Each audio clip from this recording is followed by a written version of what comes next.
Hola familia, hola amigos, les habla Carlos Everardo.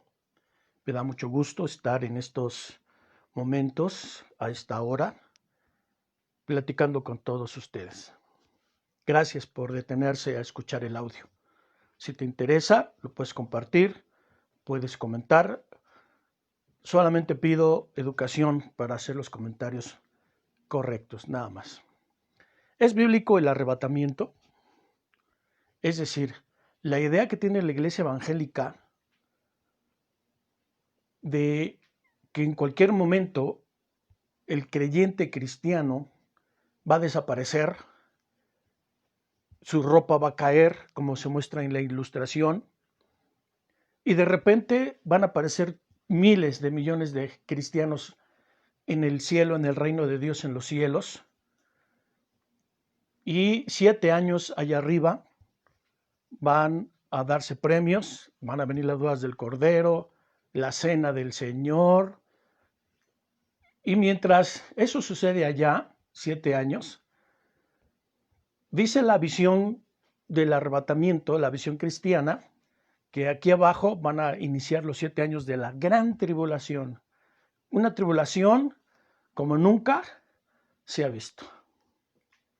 Y va a aparecer un hombre que va a decir: hijos míos, yo les traigo la solución, los cristianos ya se fueron, y voy a hacer un pacto con Israel, 7 años, para traer paz, porque los cristianos que estorbaban ya se fueron. Pero a la mitad de la semana, va a construir el templo de Jerusalén, y a la mitad de la semana este hombre va a entrar al lugar santísimo y se va a hacer pasar por Dios mismo. Y entonces vendrá la última etapa de la gran tribulación, de los 7 años, estos últimos 3 años y medio, una persecución como nunca se ha visto. Bueno, ¿de dónde surge esta visión? Y al final de los 7 años, la visión dice que va a venir el Señor con sus cientos de miles de cristianos que se fueron y van a bajar a pelear contra la bestia y contra su ejército. ¿De dónde surge esta visión? ¿De dónde surge esta visión? Surge de libros como Dejados Atrás, películas del año 70 como la película Como Ladrón en la Noche. Sí, le siguen otras. Hay una película última que filmó Nicolas Cage, salió en cine por los mismos productores de los libros Dejados Atrás, pero ahora hecha película y con un actor de renombre. Pero esta es la visión real, así lo dice la Biblia. Y en mis cursos o en las conferencias, incluso en prédicas que he dado, incluso en el Instituto Bíblico, siempre pregunto, ¿dónde está toda la visión completa de A a la Z? ¿En dónde está en la Biblia? Y pues los hermanos siempre buscan pasajes de Mateo 24, buscan primera de Tesalonicenses capítulo 4, versículo 17, o buscan primera de Corintios capítulo 15, pero realmente como está descrito en las películas, como lo narran los libros, pues no está en la Biblia en ningún lado. En ningún lado se muestra que eso vaya a ser así. Pero ¿qué dice la Biblia finalmente? ¿De dónde toman esa interpretación? ¿De dónde surge la idea de que el arrebatamiento va a ser así como lo dicen? Bueno, pues así como lo muestran estos libros, pues parecería cine de ficción. Serían libros de ficción, pero surge de una muy mala interpretación de la Biblia. Esto que te estoy comentando, lo estoy comentando fuera de cualquier denominación, fuera de cualquier teología o credo de alguna denominación, de alguna iglesia. No pertenezco a ninguna, no estoy a favor de ninguna teología o a favor de ninguna denominación. simplemente viéndolo desde afuera, podemos narrar estos hechos. Pero la primera vez que aparece en la Biblia algo parecido al rapto, pues viene en la primera carta del apóstol Pablo a los tesalonicenses. La primera carta del apóstol Pablo a los tesalonicenses se escribió alrededor del año 50 o 51. Esta primera carta es totalmente escatológica.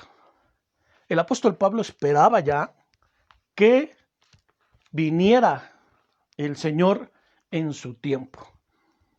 El apóstol Pablo, un gran conocedor de la profecía judía, y digo judía porque cuando Daniel, el profeta Daniel, estaba en Babilonia, tuvo un sueño de una visión, o más bien interpreta la visión al rey Nabucodonosor de esa gran estatua que él ve. 4 imperios estaban representados ahí. El último imperio, el romano, de donde surge la Iglesia Católica.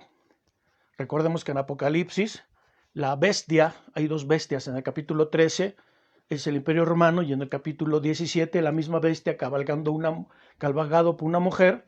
Esta mujer pues es el Vaticano, la iglesia prostituta. Hay un cambio en la historia, esto es real, la Biblia lo profetiza perfectamente. Pero en el tiempo de la última bestia, del Daniel, de la visión de Daniel, del sueño que interpreta Daniel, corresponde al Imperio Romano. Por eso el apóstol Pablo aclara y dice que en la carta precisamente a los tesalonicenses, que cuando quieran paz y seguridad, destrucción repentina, esa frase corresponde a la visión que tenía el Imperio Romano de paz y seguridad para el imperio. Por eso esa carta está escrita en el apogeo del Imperio Romano, pero además representa para el apóstol Pablo la oportunidad de empezar a escribirle a los cristianos, a las comunidades paulinas, a las iglesias que él abrió, de que el Señor ya venía, porque en la visión una piedra caída del cielo representando el reino de Dios golpeaba la imagen y la destruía, y se establecía el reino. De hecho, los apóstoles le dijeron a Jesús: Maestro, ¿dónde quieres? O más bien vas a restaurar el reino a los judíos en este tiempo. Y Jesús le dijo: no corresponde a ustedes conocer los tiempos que el Padre tiene en su voluntad. Así es que para Pablo estaba convencido que el Señor venía en su tiempo, y así lo muestra la primera carta que escribe. Lo primero que escribe Pablo es en el año 50 o 51 del Nuevo Testamento. Él es el primero que escribe. Más de la mitad del Nuevo Testamento corresponde a las cartas paulinas. Casi todo el Nuevo Testamento es paulino, en su tinta, en la pluma, es decir, en el mensaje, en el tipo de evangelio. El primero que escribe todo es Pablo, en el año 51. Entonces, Pablo tenía la visión, tenía la firme convicción de que Jesús venía a establecer el reino. Esta carta no está mandada, como hoy la cree la iglesia evangélica, a 2000 años de distancia. Hoy la iglesia cristiana lee Primera de Tesalonicenses y cree que es una carta para su momento, para nosotros en el año 2000. No, esta carta fue escrita para hace 2000 años, para el año 50-51, a la iglesia de Tesalonicenses. Hoy es Tesalónica, allá en Turquía. Es decir, Pablo estaba convencido que el reino venía. Pablo estaba convencido que el reino de los cielos, el establecimiento del reino a los judíos, se iba a restaurar en su tiempo. Y es lo que enseñaba Pablo. Muchos se han preguntado, y muchos nos preguntábamos también, ¿qué predicaba Pablo? Porque las cartas no son un manual de toda su doctrina. Son cartas mal interpretadas, por cierto, pésimamente mal interpretadas, pero que sus cartas reflejan conflictos locales de iglesias paulinas. Y Pablo, en ese afán de dar una respuesta a cada iglesia, pues escribía sus cartas. Sus cartas no son un manual de teología, aunque lo poco teológico que se ha hecho, mal hecho, es por sus cartas. No reflejan toda la doctrina de Pablo, no reflejan todo lo que Pablo enseñaba, eso no lo podríamos saber, aunque investigando en el Antiguo Testamento, haciendo una cristología correcta, podríamos determinarlo. Pero Pablo creía en su momento y en su tiempo que venía Jesús en aquellos años. Estaba convencido, él vio el Imperio Romano, vio el último, vio las persecuciones que hacía Roma y dijo, estamos viviendo los últimos tiempos. Él estaba convencido que así era. Por eso escribe la primera carta que escribe en su vida, fue una carta escatológica, al 100%, animando a los tesalonicenses a velar, a estar pendientes, porque en cualquier momento para Pablo iba a venir el Señor. Pero el apóstol Pablo murió en el año 65 aproximadamente, 15 años después de esa carta, y la última carta que escribe, pues también tiene tintes escatológicos, porque su última carta a Timoteo le dice, yo ya estoy para ser entregado, y el Señor me va a entregar una corona en aquel día. Primero el apóstol Pablo, en la primera carta a los tesalonicenses, dice, los que estemos vivos seremos arrebatados. Y en su última carta dice, el Señor me dará una corona porque ya voy a entregar mi vida. Es decir, el apóstol Pablo muere creyendo que el Señor lo iba a resucitar. De tal manera que la carta tiene tintes escatológicos también. El problema aquí surge cuando en su primera carta a los tesalonicenses, en el capítulo 4, versículo 17, dice, y así estaremos todos con el Señor. Así dice claramente Pablo. Termina ese verso diciendo, estaremos todos juntos en las nubes, lo enseña, ahí está escrito. Quiere decir que para el apóstol Pablo quizás la revelación no estaba completa, o él lo que escribía y cuando él daba sus clases físicamente en cada comunidad, pues lo ampliaba. Lo cierto es que lo que está escrito no nos da mucha luz, esa es la verdad. Para el apóstol Pablo, la revelación del misterio consistía en que para cuando viniera Jesús, los muertos en Cristo resucitarían primero, cuando viniera a restablecer el reino a los judíos. Los muertos en él resucitarían primero. Y a Pablo le preguntaban, bueno, ¿y qué pasa con los vivos? Porque el tema de las resurrecciones es un tema judío al 100%, lo han creído desde el Antiguo Testamento. Y a Pablo seguramente le han preguntado, ¿y Pablo qué va a pasar con los vivos cuando él venga, nosotros? Y el apóstol Pablo les dice la revelación del misterio, que es, no todos vamos a dormir cuando él venga, y los que estemos vivos seremos arrebatados juntamente con los muertos, porque los muertos en Cristo resucitarán primero, y luego nosotros, los que estemos vivos para su segunda venida, seremos arrebatados a las nubes, y ahí estaremos todos juntos con el Señor. Bueno, pero esa revelación quedó así. Él creía que íbamos a estar en las nubes, él lo escribe, así lo dice. Algunos años después, para ser precisos, entre el año 54, 56, unos 5 años después, escribe la carta a los Corintios, la primera carta, 5 años después. Y estamos hablando de Primera de Corintios, capítulo 15, versículo 52, cuando él dice que todos seremos transformados en las nubes. Entonces ya la visión se amplía. 5 años después, el apóstol Pablo ya habla de que seguramente los muertos en Cristo van a resucitar primero, van a ser llevados a las nubes, después los que estén vivos van a ser llevados a las nubes, y ahí juntos sufrirán una transformación. Porque Pablo en el capítulo 15 de 1 Corintios habla que nuestro cuerpo mortal pecador pues se tiene que transformar en un cuerpo de gloria, y ahí será la consumación de nuestra redención. Es decir, que la salvación final, la verdadera salvación, significa que nuestros cuerpos serán transformados en cuerpos de gloria. Esa es la salvación. Ahorita somos salvos, no somos salvos, estamos caminando en la salvación. Nuestra salvación no está completa, estamos caminando en el camino de la salvación, que es la santidad, que es la santificación. Es decir, que una persona puede perder su salvación final, sí la puede perder. Dicho de otra manera, una persona no va a ser salva al final de los tiempos, sí puede suceder.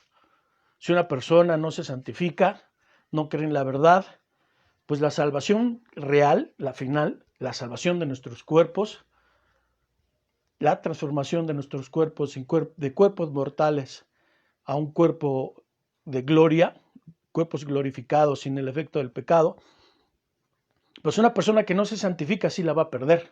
Bueno, ni siquiera podría ser o resucitado o arrebatado. Pero la salvación no se pierde, la final, pero en el camino de la salvación sí me puedo perder. Esa es la verdadera revelación. Pero esto es lo que enseñó Pablo. ¿Y por qué? Porque se esperaba que la segunda venida del Señor para restaurar el reino de los judíos fuera en cualquier momento del Imperio Romano.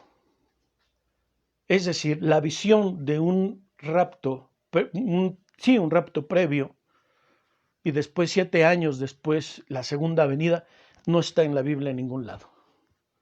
En ningún lado.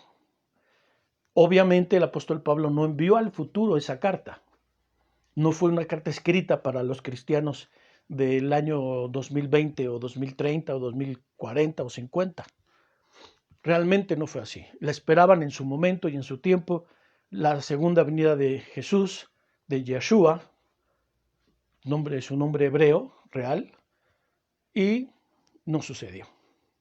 Murió el apóstol Pablo, iniciaron las persecuciones en el año 70, a la muerte de él 5 años después, los 3, la verdad que está entre el año 65 y 67 su muerte. Pero en el año 70 vino el general Tito Vespasiano, enviado por parte de Roma. Precisamente el emperador era Vespasiano y Tito Vespasiano era su hijo adoptivo. Invade Jerusalén con 4 legiones, destruyen Jerusalén, sus muros, destruyen el templo. Se llevan a más de la mitad de judíos, los esparcieron a todas las naciones, la otra mitad casi los mataron. Esa descripción está perfectamente narrada en Mateo 24, en Lucas 21, el año 70, cuando Tito Vespasiano invadió Jerusalén y destruyó el templo. Y esto es lo que la profecía real que nos enseña y que nos dice las 70 semanas de Daniel. Las 70 semanas de Daniel son corridas, no están cortadas como la iglesia tradicional lo ha hecho. La iglesia tradicional corta la semana 69 de Daniel, de Daniel capítulo 9, versículo 27, precisamente. Pero no, son corridas las semanas.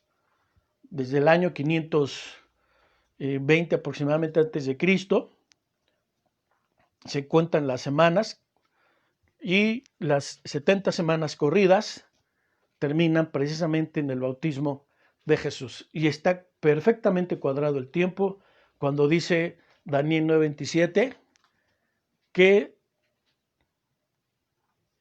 se ungirá el Mesías, que es su bautismo, y a la mitad de la semana se hará la ofrenda. ¿Por qué se va a cesar la ofrenda? y los sacrificios, porque Jesús muere a la mitad de la semana. Murió a los 3 años y medio de iniciado su ministerio. Empieza su ministerio, lo inicia a los 30 años y muere a los 33 años y medio. Y murió a la mitad de la semana, no solo profética, la semana profética de 7 años, sino la semana literal, porque también murió en miércoles y resucitó en sábado. Entonces la Biblia cuadra perfectamente los tiempos.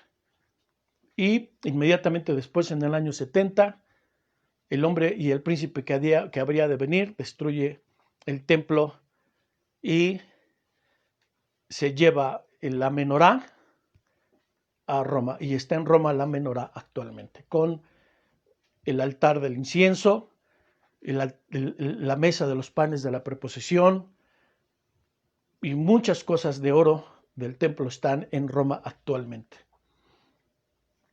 Así es que esta es la visión real. La visión real es que Pablo esperaba en su tiempo y en su momento la restauración de Israel. Y Jesús viniendo en las nubes, sentándose en Jerusalén en el trono de David, su padre, para restaurar el reino. A 2000 años de distancia, seguimos esperando ese hecho. A 2000 años de distancia se sigue esperando la restauración del reino a los judíos, no a la iglesia. La profecía no tiene que ver con la iglesia, es con los judíos. Y la profecía o la visión, la revelación del misterio paulino de Pablo, pues, es que los muertos en el Mesías, los que creen en el Mesías, van a ser resucitados primero. Y los que queden vivos, creyentes en el Mesías, serán arrebatados a las nubes. Y ahí vamos a esperar al Señor, para que el Señor baje y tome control de Jerusalén. Esa es la visión real y esa es bíblica. Pablo le esperaba y se sigue esperando. Así es que esperar 7 años de una tribulación futura que no va a venir, porque el problema aquí es que aquí en México, por ejemplo, en Chiapas se ha perseguido cristianos, la Iglesia Católica los persiguió a través de, pues, de sacerdotes católicos y persiguieron y expulsaron a muchos cristianos de muchas rancherías. No digamos también en la India, donde ha habido persecución, en China ha habido persecución, en Turquía ha habido persecución, en toda la ventana 1040 en el planisferio que es desde España hasta Japón, han perseguido cristianos y ellos han sufrido tribulación al grado que se han metido a iglesias y las han cerrado, han matado a su gente. Quiere decir que muchos cristianos en varias partes del mundo están sufriendo tribulación por causa del evangelio, pero la tribulación que Jesús dijo de Mateo 24 es la invasión del general Tito Vespasiano a Jerusalén y su destrucción total. Esa fue la gran tribulación. Como nunca ha habido la destrucción del templo, se lo dijo el ángel Gabriel a Daniel. 70 semanas están determinadas para tu pueblo y tu santa ciudad. No dice para la iglesia. Entonces, esta es la revelación paulina. Ya sea que el pueblo cristiano la quiera aceptar o no, pero esta es la revelación que el apóstol Pablo tenía y que se extiende a 2000 años ahora de distancia, pero sin la ciencia ficción de los libros dejados atrás y las películas como el Apocalipsis o la Última Profecía. No es así. Yo les dejo esta enseñanza, está en la Biblia, nada más hay 2 pasajes en toda la Biblia que hablan del tema. Primera de Corintios, capítulo 15, versículo 52, y Primera de Tesalonicenses 4, del 15 al 18. Primera de Tesalonicenses, se escribió esa carta totalmente escatológica, aproximadamente en el año 50. 5 años después, Pablo completa la visión y escribe la primera carta a los Corintios, capítulo 15. Esta es la visión correcta y hay que orar, hay mucho que orar, porque la iglesia evangélica tradicional, incluyendo apóstoles, han estado equivocados esperando y exhortando y enseñando a su iglesia en una falsa esperanza, en una falsa visión. Yo les agradezco quienes haya tomado el tiempo de escuchar el video, de escuchar el audio hasta el final. Muchas gracias por poner atención a este podcast y Yeshua los bendiga.